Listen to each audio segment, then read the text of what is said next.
Assalamualaikum warahmatullahi wabarakatuh. Halo semuanya, di video kali ini aku mau membahas tentang integrasi sosial, mulai dari definisi integrasi sosial, definisi menurut para ahli, bentuk-bentuk integrasi sosial, faktor yang mendorong integrasi sosial, faktor yang menghambat integrasi sosial, dan banyak lagi deh pokoknya. Tapi sebelum masuk ke videonya, kita kenalan dulu ya. Halo, nama aku Yovanka Wentriana Widianto dari kelas 11.5. Nah, sekarang kita masuk ke videonya ya. Kalian simak baik-baik, oke?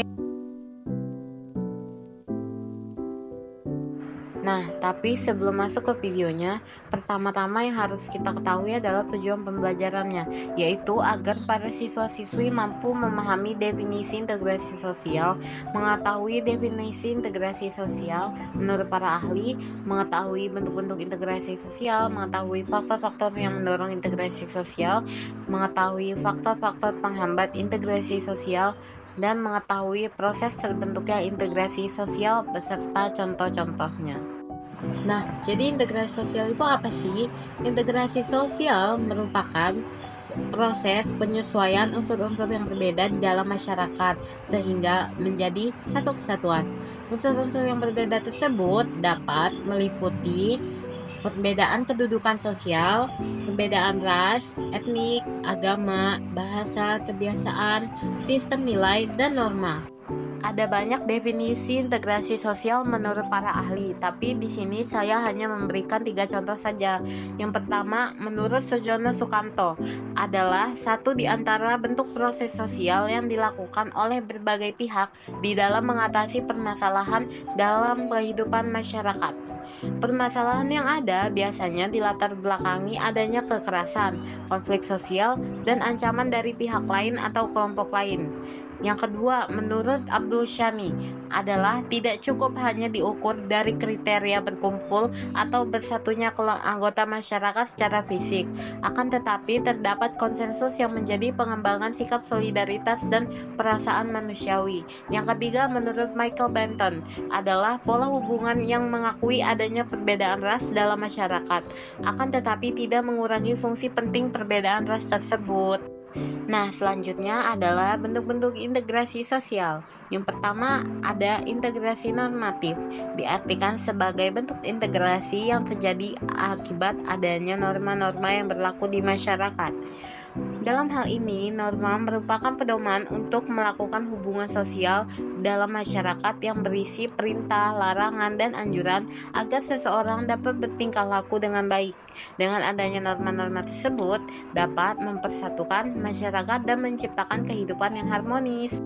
Nah, yang kedua, ada integrasi fungsional. Terbentuk karena adanya fungsi-fungsi tertentu dalam masyarakat dengan mengedepankan fungsi dari masing-masing pihak yang ada dalam sebuah masyarakat. Sebagai contohnya, di Indonesia terdiri dari beberapa suku, kemudian mengintegrasikan dirinya dengan melihat fungsi dari masing-masing suku yang ada. Misalnya, suku Bugis yang pandai melaut difungsikan sebagai pelaut yang menyediakan hasil-hasil laut. Selain itu, ada suku Minang yang pandai berdagang, maka difungsikan sebagai pedagang yang menjualkan hasil-hasil laut. Dengan demikian, akan tercipta integrasi dalam masyarakat. Nah, yang ketiga ada integrasi koersif, terbentuk berdasarkan kekuasaan yang dimiliki penguasa.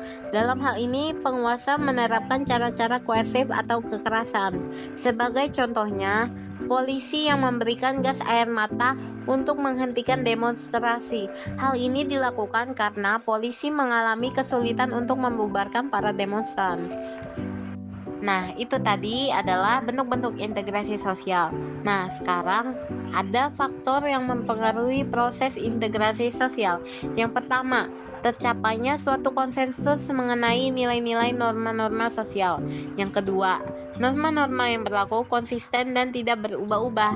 Yang ketiga, adanya tujuan bersama yang hendak dicapai.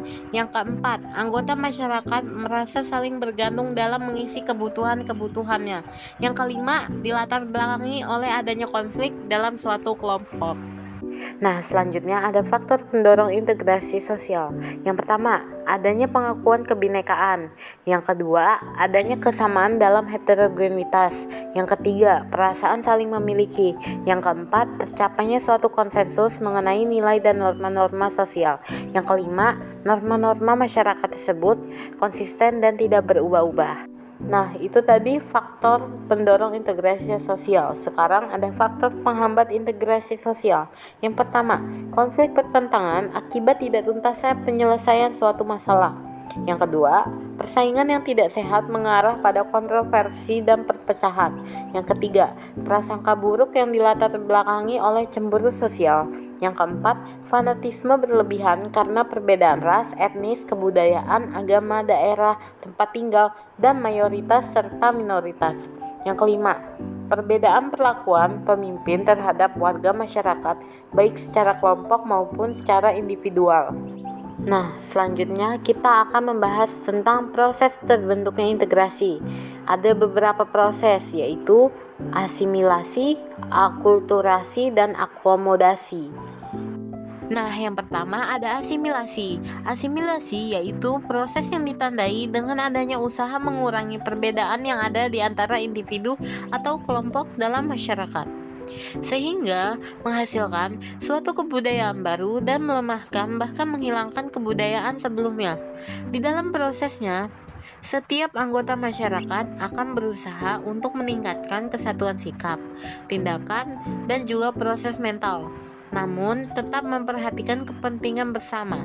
Dengan begitu, mereka tidak akan lagi membedakan satu sama lain dan batas-batas yang ada di antara mereka akan hilang, kemudian melebur menjadi satu kesatuan. Nah, sebagai contohnya, ada peleburan antara kebudayaan Betawi serta Cina dan melahirkan kebudayaan baru seperti tari coke. Nah, yang kedua ada akulturasi, yaitu proses sosial yang timbul bila suatu kelompok manusia dengan kebudayaan tertentu dihadapkan dengan unsur-unsur dari suatu kebudayaan asing dengan sedemikian rupa, sehingga unsur-unsur kebudayaan asing itu lambat laun diterima dan diolah ke dalam kebudayaan sendiri, tanpa menyebabkan hilangnya kepribadian kebudayaan itu sendiri. Secara sederhana, akulturasi adalah adanya budaya asing yang masuk ke dalam budaya sendiri sehingga perlahan-lahan akan diterima oleh anggota masyarakat tanpa harus menghilangkan karakter kebudayaan itu sendiri. Nah, sebagai contohnya di sini ada Masjid Menara Kudus yang merupakan salah satu masjid tua di Pulau Jawa yang menjadi saksi sejarah terjadinya akulturasi antara kebudayaan Jawa, Hindu, dan Islam. Nah, yang ketiga ada akomodasi, yaitu suatu keadaan keseimbangan atau upaya untuk menyelesaikan masalah pertikaian secara permanen atau sementara di antara pihak-pihak yang bertikai. Akomodasi yang ada di dalam masyarakat diharapkan bisa menyelesaikan konflik tanpa merusak dan menghancurkan pihak lawan. Dengan adanya akomodasi, maka konflik akan lebih mudah diselesaikan dan bersifat lebih mendamaikan. Oleh karena itu, akomodasi dapat membuat anggota masyarakat lebih mudah beradaptasi dengan anggota masyarakat lainnya. Ada banyak contoh akomodasi, tapi saya hanya memberikan satu contoh saja. Saya mengambil contoh yaitu toleransi.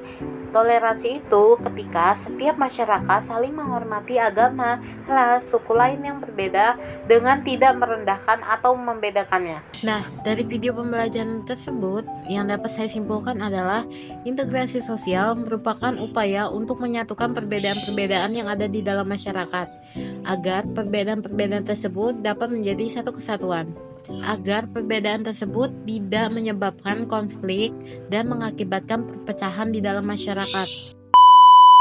Nah, segitu saja yang dapat saya sampaikan. Bila ada salah kata atau kekurangan, saya mohon maaf. Wassalamualaikum warahmatullahi wabarakatuh.